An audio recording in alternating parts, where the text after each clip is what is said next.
Hey everyone, and welcome to Sasquatch Theory. In this episode, I will be interviewing Becky, who saw a white Sasquatch while traveling to Hannibal, Missouri. I think it's a very fascinating encounter because we often hear stories of them getting caught in the open during the nighttime hours, and of course next to roadways. Could you imagine driving on a highway in a forested area and seeing an upright walking creature that is not supposed to exist? I haven't seen one from a road myself, but I am always keeping my eyes open. I'll often catch glimpses of structures off the back roads that always lead me to new clues and discoveries.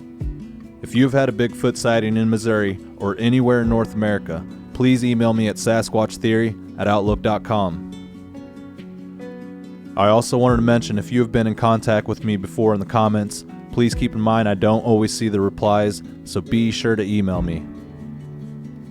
A good friend of mine recently sent in some new audio gear that will take the channel to a whole new level. I want to say thank you so much, Wendy, and we will be filming a new documentary at her property this May in North Carolina. So in the future, we should see the audio and the videos improve drastically. As for the long distance sounds, I am doing some research to see what type of parabolic microphone will work the best. Anyways, with all that being said, let's dive into this next interview with Becky.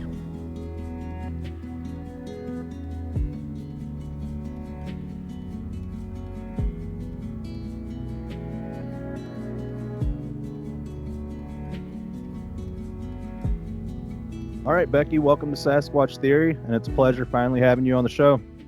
Thank you. It's nice to be here, Miguel. Yeah, absolutely. So you mentioned that you had some encounters that took place in Missouri. Could you run me through those?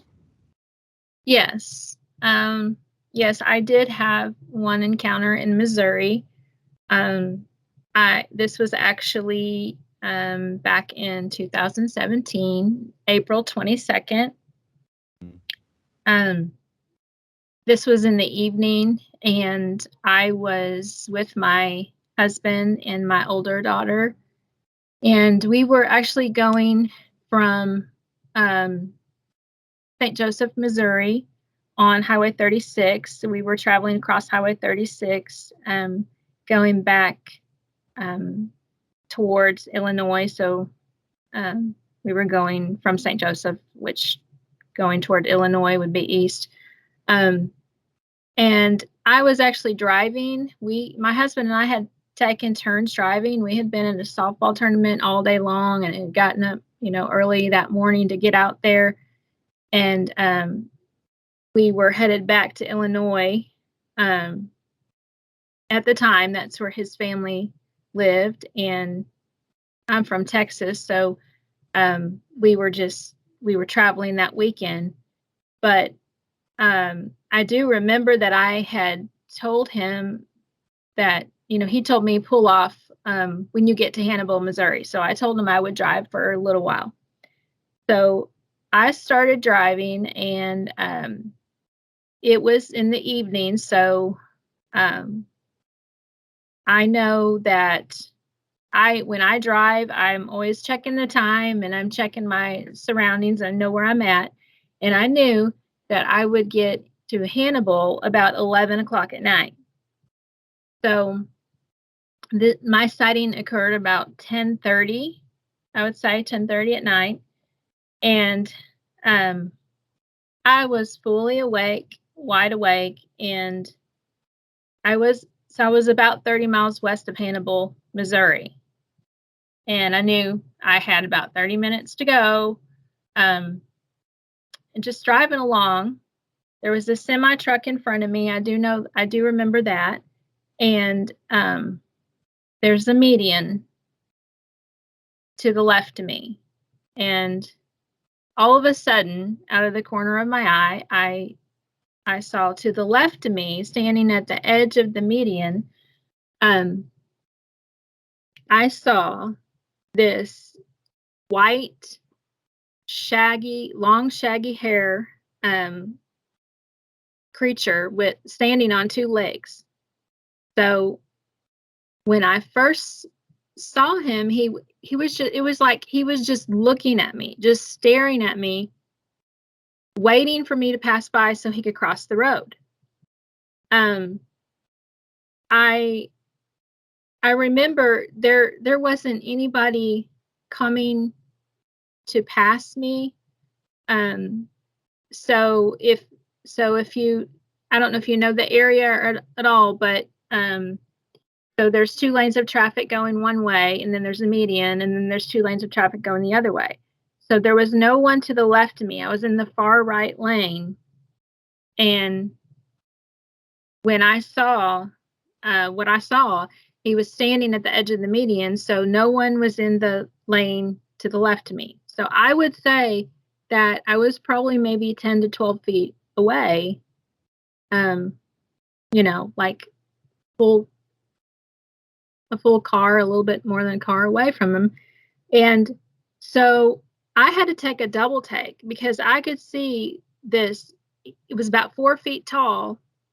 I could make out the 2 arms, 2 legs, stocky build, very muscular like. Like I said, the long shaggy hair. I could make out the face. I couldn't make out. I didn't really have a chance to make out the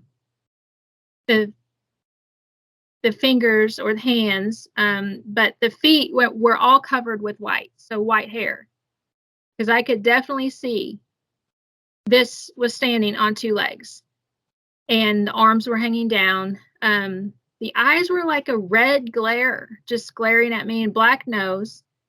And so I took a double take because I was just shocked. I was completely shocked. And I remember as soon as I looked back and took that double take, I remember saying pretty loud in the car, I was just like, what the heck was that? And nothing, silence. My husband was sound asleep in the back seat. My daughter was sound asleep in the passenger seat. I looked over at her to see if she was awake, and she kind of, turned her head, and I said, "Did you see that?" And she did. She's just like, "What, Mom? I didn't see anything," and she just went right back to sleep. And so I would say about the next 10 miles that I'm driving down the highway, I was going over everything in my head. Every single thing, I was going over every animal I could think of that was white, because I was trying to rule out, what this was. I was thinking, well, I know it wasn't a deer. What is white? Then I was saying, what is white? Because after I went over, it's the normal animals I would see at night. I would see deer, coyotes, just things that armadillos sometimes, things like that on the roadside. But I could not think of one animal that I had ever seen in my life that this was. It wasn't, I was thinking, oh, was it a bear?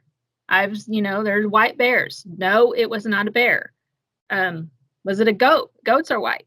No, it wasn't a goat. It wasn't a mountain lion. It wasn't another type of wildcat. It was not anything. So for probably the next 10 minutes, like I said, I just kept going over all these things in my head, and none of them fit the description. And then it's just like this light bulb came on, and something just hit me. And I just thought, oh my goodness, Sasquatch. That's all I could think of. I mean, it had to be in my mind. There was no other explanation that I had just saw Sasquatch. I would say about 4 foot, my best guess, 4 foot, maybe 5, but not much, not much taller than that. And how much prior knowledge did you have of Bigfoot before your encounter? Before my encounter, I wouldn't say I didn't have very very much knowledge of Bigfoot other than I have a brother, Mike, who is just very much into Bigfoot. And I would always say probably maybe he's a little bit obsessed. I don't know. I mean, so he would call or he would text me every once in a while. And at that time, um, the show Finding Bigfoot was pretty popular. And um, we both work pretty stressful jobs. So just to get a little stress relief sometimes at night, I would watch it. If he would say, oh, you know, I'm watching such and such Finding Bigfoot. And so I'd turn it on just to see what he was watching. And I would think, this is just so dumb. It's just fake. But it was good stress relief at the time, but I didn't do any studying up on it, or I really didn't do any research at that time. I didn't do any reading. Although after I had my sighting that night, I could not sleep. So I was looking up all kinds of things to read about, and found other descriptions. Just I just looked up a lot of different things just to see, because I thought I'm going to have to tell my brother about this, because we had these conversations. He would say, a lot of times, that he would just tell me. I knew that he believed in Bigfoot. I knew that he had this fascination since he was younger, and that's about the extent to my prior knowledge. Yeah, and for the people listening that don't know who Mike is, he's in the group Understanding Bigfoot. They have a YouTube channel, and I have a few videos with them out in the field. You guys should check it out. Yes. But yeah. I have some questions I typed up here. So okay. How close were you to Hannibal, Missouri? I would say about 30 miles. My best guess would be about 30 miles west of Hannibal, which is around this town called Hannibal. And then about 40 miles west of Hannibal, there's a town called Shelbina. So my best guess I was near Shelbina or Hannibal, because I knew that I would be pulling off in Hannibal at 11 p.m. at night, and I knew that I had about 30 miles to go, because I always watched the road signs. So I knew the last road sign, I had just seen, it said Hannibal 30 miles. And I do know that there's I've looked on the map since then, and there's a Hannibal conservation area, and North Fork of the Salt River passes through there. I had been through Hannibal, Missouri before, a couple different times, and I know there's a lot of forest area over there. I could remember seeing that, in the daylight, but this was at night, so it was pretty much pitch black. I couldn't see anything except for the semi truck in front of me. I could see the tail lights of the semi truck, but other than that, I mean, when I caught a glimpse of this Bigfoot, it was definitely white. It was, stood out. That's what stood out to me. And I was just in awe. So. Okay. So when he was at the edge of the highway, did your headlights hit him and light him up? Is that what happened? I am guessing that's what happened, but I don't know. I mean, I don't know, because I was going straight, and so he's off to the left of me. So I'm not really sure. It's not like the headlights were straight at him. Right. Yeah. It was off to the left of me. So it was enough to see him, though. Yes, enough to see him plain. I mean, I could see him plain as day. That I was driving, and it's a good thing that no one was coming right beside me, because I turned my head to take a double take and look back at him as long as I could. Yeah. Could you see any eye shine? I could. I just remember the tent, the glare was like, it was just like red, so I could see some, shine around that. I mean, I could make, that's what I could make out. Because, and to me, it wasn't, I didn't have a feeling of fear at all. Of course, I was in my car, but I just had this feeling just that, I'm just waiting for you to go by so I can cross the road. That was my experience. Yeah. That's how I felt. He was standing there just patiently waiting for me to drive by so he could cross over. Okay. Did he have the conical shaped head or more of a round head? It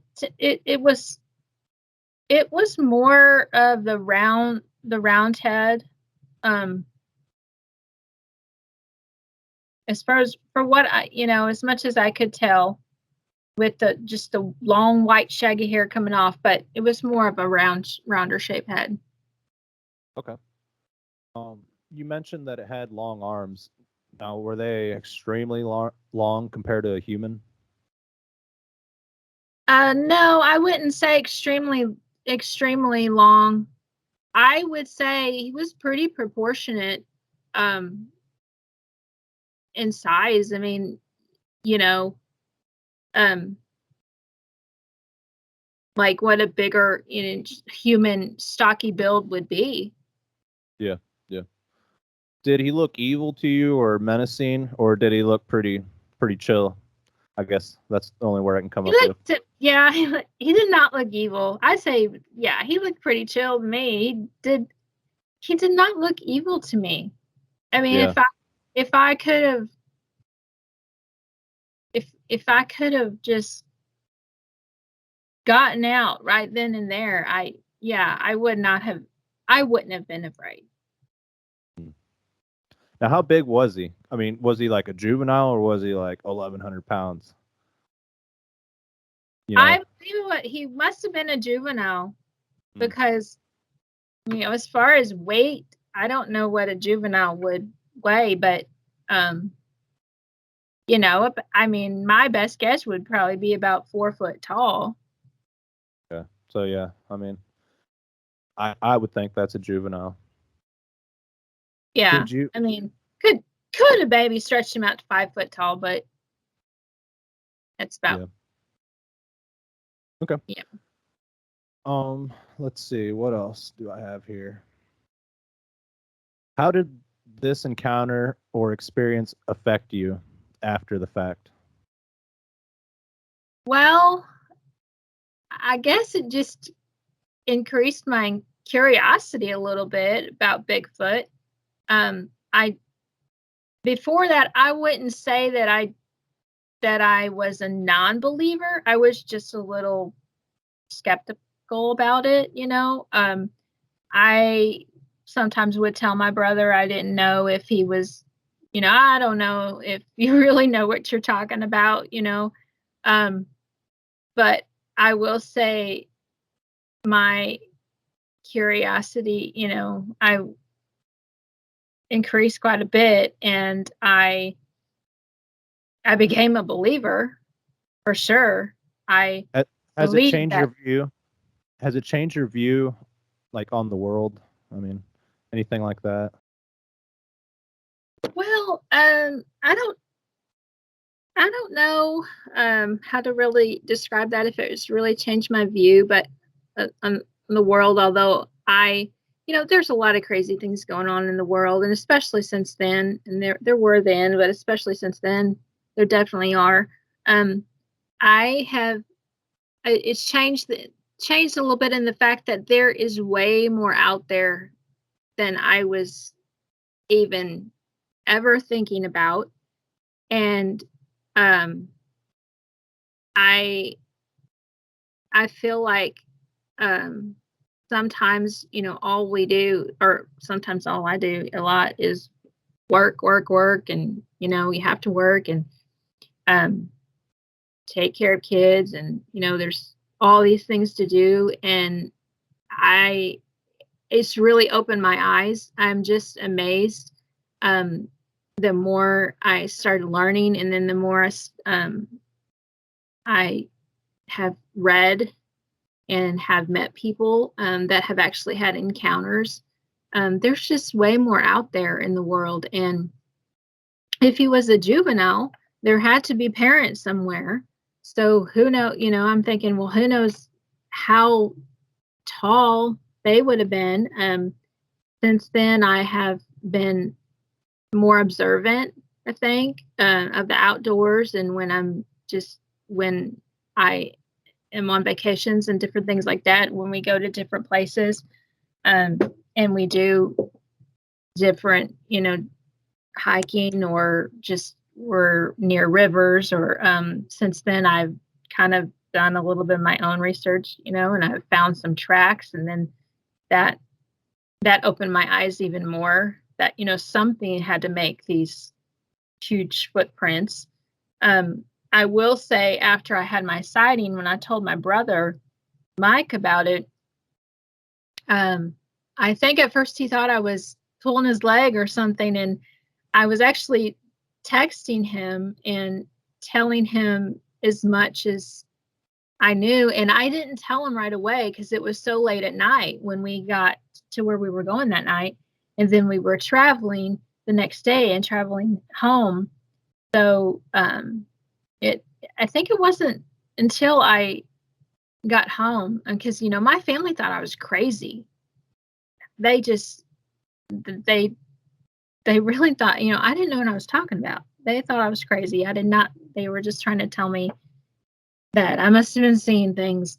But I remember after Mike called me as soon as he could, and we talked about it, and I think, he was pretty much in shock too, that I saw what I saw, and he seemed to be so excited. Well, he didn't tell me at the time what he was going to do, but I don't even know if he knew what he was going to do, but I guess he decided to report my sighting without telling me.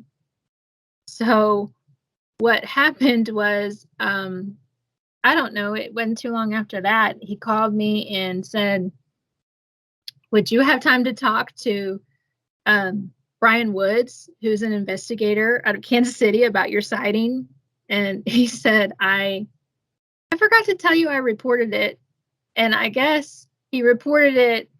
I guess he just filled out the report and reported it on the BFRO website. I'm not sure that one. He gets on there. He would get on. That's another thing. He would get on there a lot on the website, and always tell me different things that he saw on the website. And he would ask where certain towns were near me, if he saw sightings reported that were near where I lived and stuff like that. So we always had those conversations too prior to this. But so I guess when he was called, he had to tell him that it wasn't him, that it was his sister that saw him. Oh. So he had to talk to the person to get firsthand knowledge. So yeah, well, that's your brother's duty as a Bigfoot researcher and an interviewer. Yeah. If his sister had a sighting, he's got to take action. I guess so. So. Okay. So after you had this sighting, did you go out and investigate more and try to look for answers? You told me you found a track or a set of tracks. I did. I think it was a little while after that, but I did do some investigating just online, and I know one of the questions that Brian Woods had asked me, I remember he asked me if I thought the appearance of this Bigfoot that I saw looked scrawny, or did he look healthy? And I thought he looked very healthy. And so I remember at the time trying to see if I could find any images that were similar. But I didn't really get a chance to do any research until after I did some with my brother Mike a couple summers ago when I was with him, not this last summer, but summer before that, in an area that he goes to. And then he was kind of telling me some of the things that they do. So as far as when you look, looking for tracks and looking for, if you find one, you might find 2 or 3 more. So you're looking for that progression of footsteps, which I was amazed at, because I saw a few of those with him. And then, so there's a river south of us where we live. I live in North Texas. So, I think it was back in 2020. It was when everything was shut down, the first go around for COVID where everything got shut down. And so we have, some campgrounds down near Glen Rose, which is south of us in Texas, south where we live. And the Brazos River is down there, and it runs right there along the campgrounds. So my family went there one weekend just to go canoeing and hang out and just spend some time at the river. And so I decided that I would do some of my own research down there and walk down the river. This river that I had been to this campground every summer for, the past several years. Like, I don't know, I'd say maybe 10 years, because it was where our church would go for church camp. So, since camps were closed down that summer of 2020, our family was just down there for that weekend. And so I decided to go down the river and look around and do some of my own research looking for footprints. And I found some up near where the gravel bar at the river, and then further up on the grass. And so I went and I didn't have a tape measure or anything with me, so I found a couple sticks, and I basically just marked on the stick and laid the stick down next to the print. I remember taking a few pictures and sending them to my brother, telling them, look what I found here, and thought they looked pretty legitimate. And then I had a couple of my daughters were with me at the time, and my son. So 3 of my kids were down there at the time with me, but only one of them seemed really interested. And I think, I took her back down there with me, and she, she started to think maybe mom wasn't so crazy after all, because something definitely made those footprints. Yeah. And do you plan on coming back up to Missouri and hanging out with Mike and myself? Yeah, I would. Yes, I can't wait to do that. Really, I know Mike's always asking me to come up and telling me I just need to make time to do it, and I keep trying, but the problem is, I guess I just have limited time to get away. Right now I'm just counting the days. I think it's almost down to days. It's actually a few more years till I can retire, but I mean, I've got to get up there. Yeah. But I do plan on, I think we're planning in the summer, early summer, I think. Usually when I do get up there, it's to see family, and I always get together with Mike, but when we can, but I can't wait to get up there. And because really even since I have been with him, when I was with him to the area that he does a lot of his research, we kind of went out during the day. We went out in the mornings, and we found several tracks, and It really wasn't until after that, and this was a couple years ago, and it really wasn't until shortly after that that he decided to start going out more, and he was up there in the evenings. Because I think at first he was a little scared to go up there in the evenings and stay all night. And I would tell him all the time, "Why are you so scared? I would love to be able to do that." And um, but I think then some of his buddies did it, and so he decided it wasn't that bad after all. And then he would tell me all these noises he would hear at night and different things. He's told me so many stories, and he started talking to me about some of the gifting they did with, and there may be multiple Sasquatches around that area, and so I'm so intrigued, and I keep telling him I want to go experience all of that. He tells me, he doesn't have the experience I have with the sighting, but I always tell him I don't have all of those experiences that he's had since my sighting. I would love to experience all of that.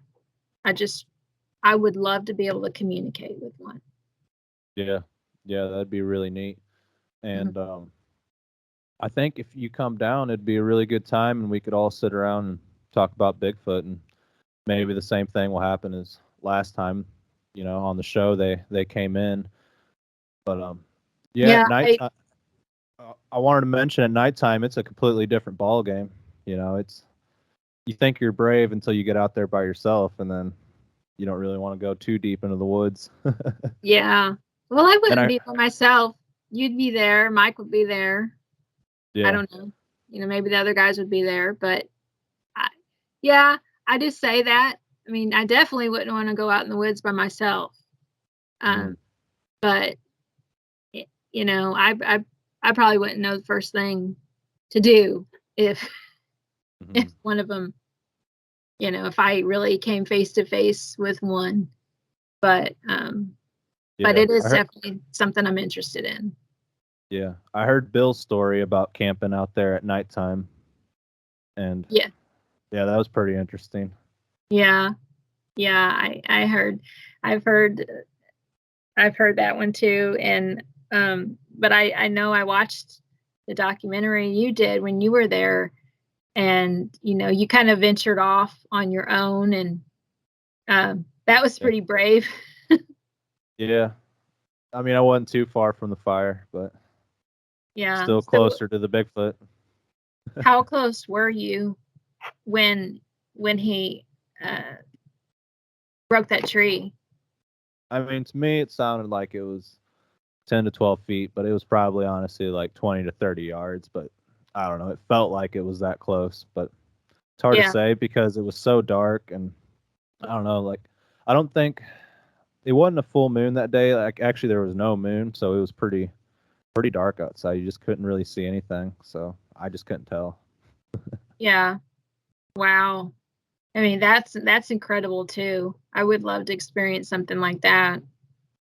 Yeah. I know when my family went on vacation last summer, we went over to Durango, Colorado, and um we rode the Durango Silverton train. So and I know like when you go in the gift shops and stuff in Durango and Silverton, you see Bigfoot everything, Bigfoot keychains, Bigfoot coffee mugs, and um, uh, Bigfoot, everything, socks. And so, that's Bigfoot country up there.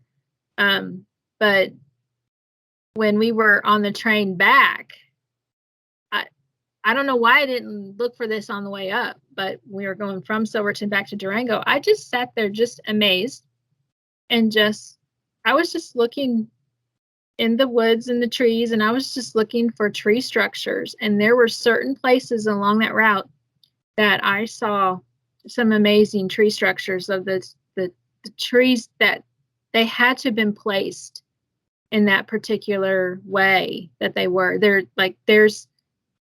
it was so amazing that there was no human that could place those trees the way they were. It was, you know, it was pretty neat. It made me want to just get a backpack and get off and go venture out and just hike around and look for evidence. Yeah. Did you find yourself constantly staring into the woods after your encounter, kind of just seeing if you could maybe see them again? Or I did. I grew up in Missouri, and one of the things I miss the most about home is the wooded areas. We used to go out to the Merrimack River all the time in my family. My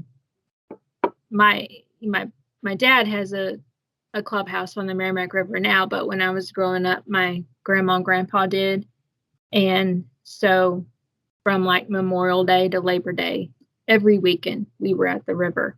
So that's something that I never really, thought of. But what I miss is at night, sitting around the fire and then hearing all of the noises, just the insects and all the frogs and all the other noises you hear. And I mean, I never once thought that there could be Bigfoot somewhere in the area. And since then, I've read about, I've heard your encounters, I've heard Mike's encounters, I've heard other people's encounters where there are tree knocking and other type of, noises and hollering, communication going on. So that's what I would love to experience. Yeah. What do you think the knocking is? Do you think it's communication? I think it's some form of communication. Yes. Yeah, I agree. I'm not exactly sure, but I do think that. Do you think they migrate? Do they stay in place?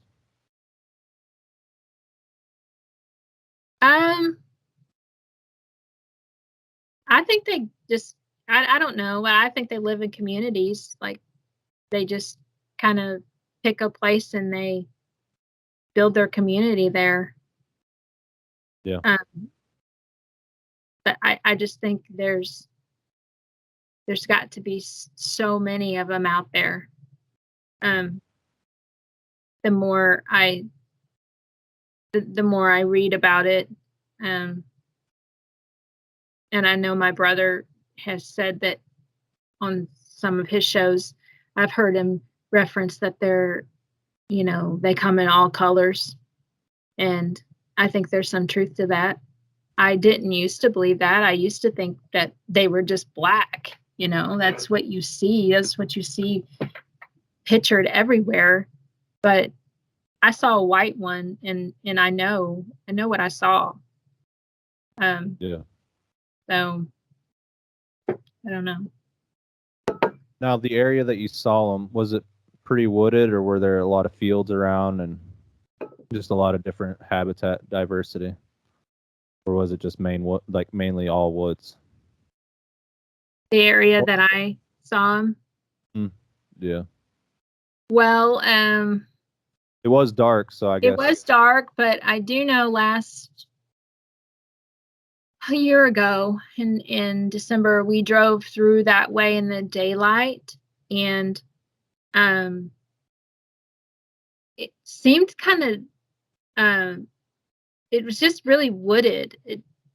Parts of it were desolate, but when you got to that conservation area, which was around where we were, I tried to pay attention, through that drive. I was not driving that time. I was just a passenger. This was a year ago, going across that same stretch of highway. And, I didn't see anything then, but it seemed to be more of a wooded area. Right. I don't know. It was probably about, I don't know, 4, 5 months ago. I got a report in the comments of one of my YouTube videos, and somebody said that them and their family saw a Bigfoot running next to their vehicle on I-44 between St. James and Rolla. And I tried to get them to talk about it, but they wouldn't budge. Wow. Yeah. See, wow, I've driven that highway countless number of times.